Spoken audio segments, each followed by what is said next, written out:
tous, j'espère que vous allez bien. Je suis super contente de vous retrouver aujourd'hui. J'ai l'impression que ça fait 1000 ans que j'ai pas filmé. Je viens de rentrer de vacances, donc c'est vrai que je suis un petit peu décalée. Je suis ravie de vous retrouver dans cette nouvelle vidéo où on va faire un bilan à la moitié du mois. Pour ceux qui ont suivi ma dernière vidéo, si vous ne l'avez pas fait, je vous invite vraiment à aller la voir, je vous la mets juste ici pour que ça soit plus facile à comprendre pour vous. Ici, on parle donc d'enveloppe budgétaire, du système des enveloppes et de comment faire des économies quand on a un petit budget comme moi. Donc je disais pour ceux qui ont suivi la vidéo, vous savez que ce mois de mai était assez particulier parce que j'avais perdu presque 200 € sur mon salaire, ce qui fait que mon budget a été vraiment impacté et habituellement je fais le système des enveloppes à la semaine, donc je viens répartir mon budget semaine par semaine et je venais vous faire un bilan donc tous les dimanches. Sauf que là, clairement, c'était pas possible de diviser mon budget étant donné qu'il était vraiment petit. Donc ce mois-ci, j'avais décidé de faire mon budget au mois et de faire mes enveloppes, enfin de remplir mon portefeuille au mois. Pour ceux qui ont suivi aussi, il y a une semaine pendant le mois de mai où je suis partie en vacances à Chypre, donc pour mon anniversaire. Je suis rentrée hier, franchement c'était génial, ça m'a vraiment fait beaucoup de bien. J'avais budgétisé 100 € pour me faire un peu plaisir sur place, sans compter évidemment le logement et les billets d'avion qui avaient déjà été réglés. Mais du coup j'avais pu budgétiser 100 € et du coup on va voir un petit peu s'il me reste des sous ou pas. Alors voilà ce qu'il me reste, 5,05 €. Franchement je suis super contente parce que j'ai réussi à tenir le budget des 100 €. Alors vous allez voir dans mon enveloppe en fait vacances il y a 30 € et vous allez vous dire pourquoi il reste 5 €. En fait les 5 € sont en pièces juste ici, mais j'ai dû utiliser ma carte bancaire pour certains achats, notamment à l'aéroport, dans l'avion, etc. où ils ne prenaient pas la monnaie. Donc du coup les 30 € qu'il y a dans l'enveloppe, en fait je vais les sortir et juste après les vidéos je vais aller les redéposer à la banque étant donné que ça a déjà été prélevé sur mon compte. Et du coup, les 5,05 € qui restent, je vais les laisser dans l'enveloppe jusqu'à la fin du mois. Et comme ça, quand on fera la vidéo sur le bilan, je pourrai les mettre directement en épargne. Alors évidemment, je ne pouvais pas partir en vacances sans qu'il m'arrive une bêtise. J'avais donc mis 100 € de côté dans l'enveloppe Chypre ici et en fait j'avais 2 billets de 50. Sauf que au moment de partir, j'ai oublié de prendre cette enveloppe-là. Donc ça veut dire que je n'avais pas mes 100 € quand je suis allée à Chypre pour faire mon budget de la semaine. Donc heureusement j'avais pris mon portefeuille avec moi. J'ai dû piocher 100 € dans toutes les autres catégories qu'il y avait dans mon portefeuille. Et évidemment quand je suis rentrée hier, j'ai refait le change et j'ai tout bien remis. Du coup je vais vous montrer. Vous voyez par exemple Chypre, là j'avais pris 20 €, mais bon je les ai remis et j'ai fait ça en fait dans toutes les catégories. Ce qui fait que j'avais du coup quand même pas mal de billets, parce que moi ça m'arrangeait pas d'avoir des billets de 50. Du coup au final c'était pas plus mal.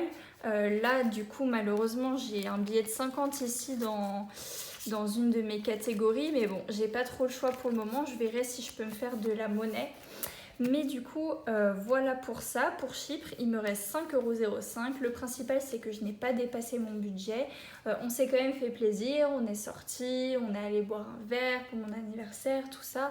Donc vraiment, je me suis pas du tout restreint. C'était le but de mes vacances. Je voulais profiter, je voulais prendre du temps pour moi et ça a été chose faite. Donc voilà, je suis vraiment contente pour ça. On va se faire du coup un petit point, là je vais rien vider de mes enveloppes étant donné qu'on n'est que à la moitié du mois, mais je vais au moins vous faire un petit point sur ce qui me reste dans chaque catégorie. Et ensuite il faut que je vous explique un petit changement dans mes enveloppes d'épargne, notamment pour mon échange universitaire. J'ai débloqué mon prêt étudiant donc de 5 000 €, donc il y a certaines choses qui vont changer et je vais vous expliquer comme ça. Mais on commence du coup par la catégorie alimentation, donc je vous ai montré tout à l'heure.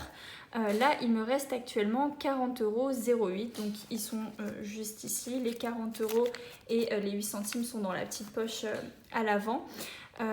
J'ai pas dépensé grand chose étant donné que j'étais à Chypre pendant une semaine. Bah, je suis rentrée hier donc j'ai 1 € qui a été utilisé dans la supérette à côté de chez moi. Enfin, vous allez voir, j'ai dû piocher des centimes dans une autre enveloppe parce que j'avais 1,64 € je crois à dépenser et j'avais pas les 64 centimes dans mon enveloppe alimentation et je me voyais mal donner un billet de 20 pour 64 centimes.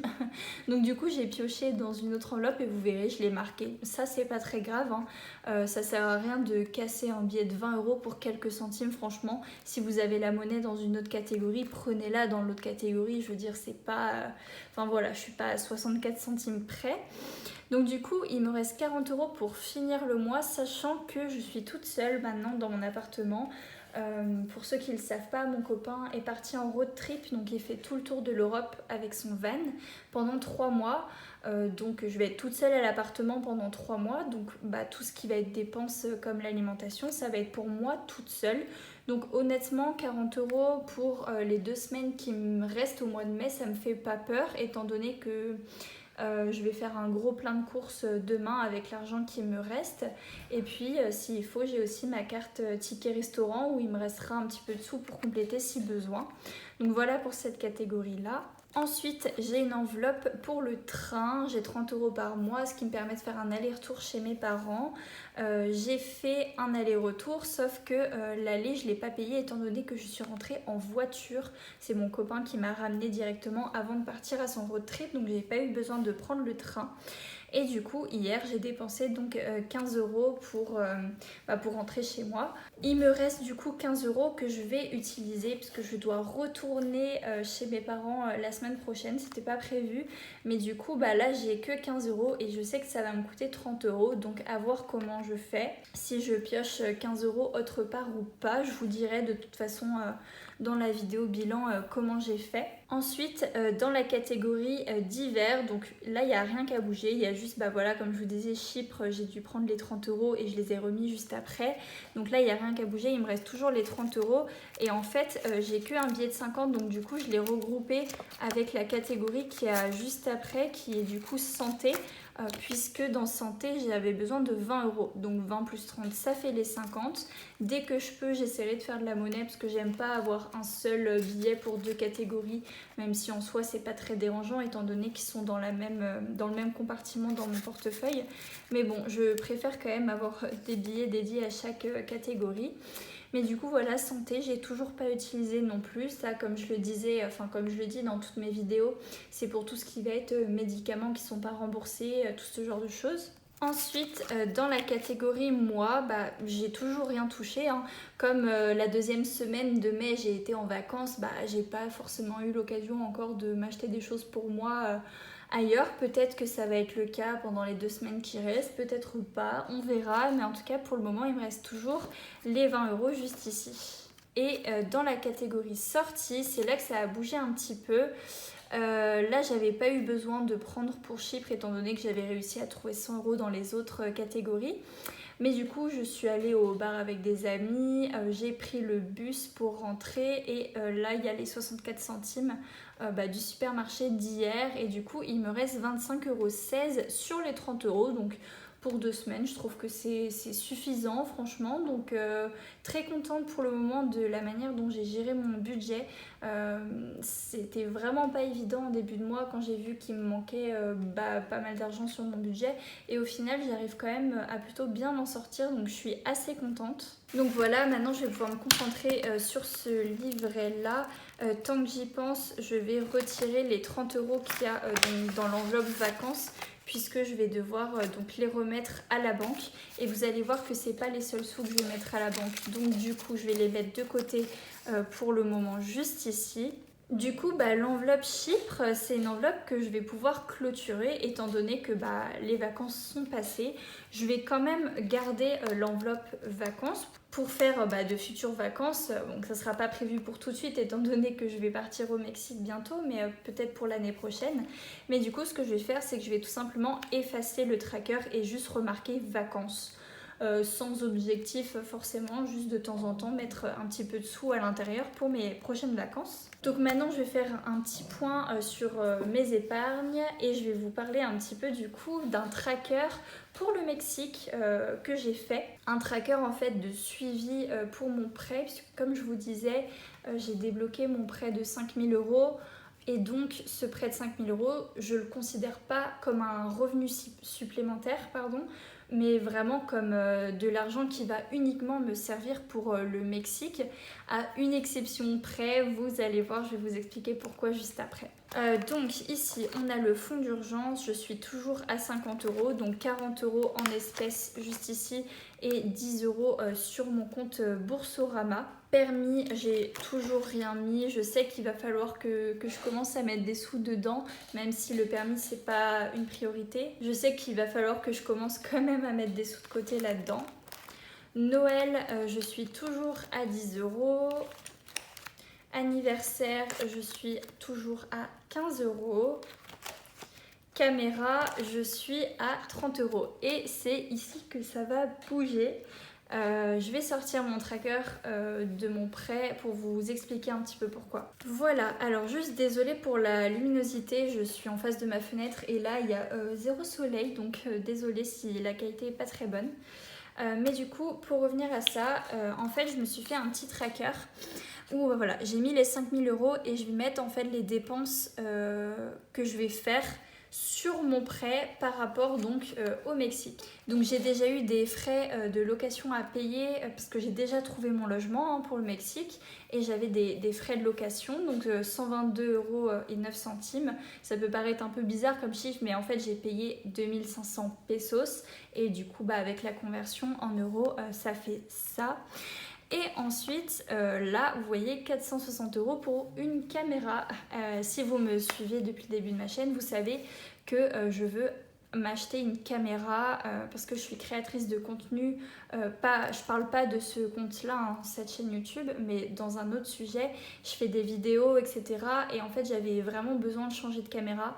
Ça fait plus d'1 an que je louche sur une certaine caméra qui coûte 900 euros. Et là, en fait, j'avais commencé à mettre de l'argent de côté, sauf que, étant donné que j'ai un tout petit budget, vous voyez, je ne peux pas mettre énormément. Et en fait, à ce rythme-là, la caméra, je l'aurai dans 5 ans, quoi.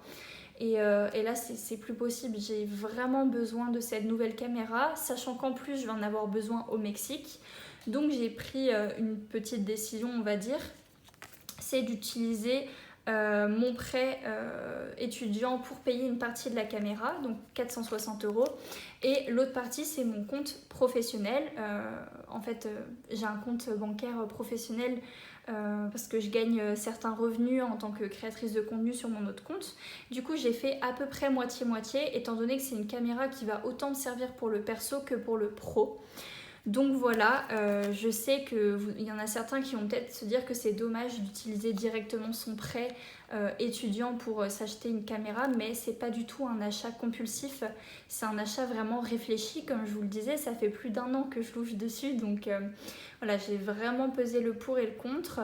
Et du coup, ce que je vais faire, c'est que les 30 euros que j'avais commencé à mettre de côté pour la caméra, je vais les mettre sur mon compte et les virer directement dans mon livret pour le Mexique pour me rembourser, entre guillemets, de 30 euros. Donc voilà pour ça, je regrette pas du tout cette décision étant donné que j'ai besoin de cette caméra. Donc voilà, ça c'est des sous qui vont repartir sur mon compte directement. Là il y a 60 euros qui vont aller sur mon compte, dont 30 euros qui vont être virés directement. D'ailleurs il faudrait que je le marque ici, plus 30, je le ferai hors caméra parce que là j'ai pas mon stylo sous la main. Mais du coup voilà pour ça, je vous tiendrai au courant à chaque fois qu'il y aura des dépenses. D'ailleurs, en parlant de mon échange, je ne sais pas du tout comment je vais m'organiser pour les vidéos, pour les bilans budgétaires, étant donné que là-bas, je payerai en pesos et que je me vois mal vous faire mes comptes avec des pesos. Donc je ne sais pas trop comment m'organiser encore pour cette période, sachant que je pars pendant 4 mois et demi.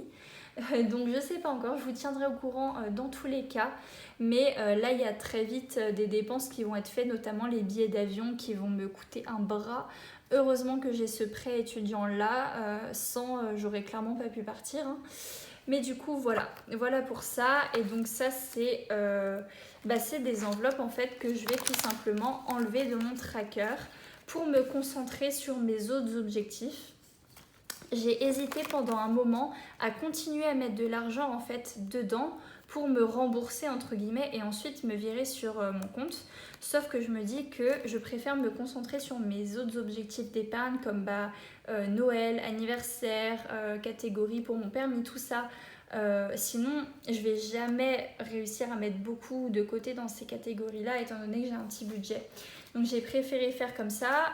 Pour le moment, je ne vais pas la remplacer. Je vais garder celle que j'ai déjà. Peut-être que je referai de nouvelles enveloppes épargne. Mais pour le moment, j'ai pas d'objectif en tête. Donc on verra bien. Donc voilà pour ça. Ensuite, il y a la catégorie mois où je suis toujours à 20 euros. Et cette catégorie, il faut vraiment qu'elle augmente assez rapidement parce que je vais bientôt devoir prendre rendez-vous pour faire mes sourcils chez l'esthéticienne. Donc il va falloir que j'augmente ça. Voilà du coup pour la petite update entre guillemets de la mi-mai. Je voulais vous faire vraiment un petit point pour vous tenir un peu au courant et pas juste vous faire un bilan à la fin du mois. Dites-moi en commentaire vous comment ça se passe votre mois de mai, ça m'intéresse vraiment. Je vous invite aussi à me suivre sur mon compte Instagram. Je sais que jusqu'à maintenant, j'ai pas du tout été active sur ce compte-là, mais ça y est, je vais prendre les choses en main et je vais essayer de poster quotidiennement des stories pour vous partager un peu mes dépenses du quotidien, des petites astuces, etc. Donc je vous mets le compte ici et je vous invite du coup à aller me suivre là-bas. Je voulais aussi vous remercier parce qu'on a atteint les 1000 abonnés. Je pensais pas du tout arriver à 1000 abonnés déjà. Et encore plus aussi vite. Donc franchement, un grand merci pour tous vos commentaires, tous vos messages, toutes les réponses par mail quand vous téléchargez mes fiches budgétaires. Franchement, merci beaucoup, ça me fait super plaisir. Vous imaginez même pas à quel point ça me donne en fait de la motivation. Vous voyez là, j'avais pas prévu de trop filmer aujourd'hui, mais je me suis dit, ça fait longtemps que je n'aurais pas donné des nouvelles. Et en fait, c'est ça, ça m'a motivée à vous faire la vidéo. Donc vraiment, merci beaucoup, je suis vraiment super contente. Je vous retrouve bientôt dans une nouvelle vidéo. Je sais pas encore quel sera le thème de la prochaine vidéo. N'hésitez pas si vous avez des idées à me les mettre en commentaire. Voilà, ça m'aidera peut-être à trouver des idées. Et puis aussi, je vous retrouverai à la fin du mois, donc pour faire le bilan du mois de mai. Prenez soin de vous.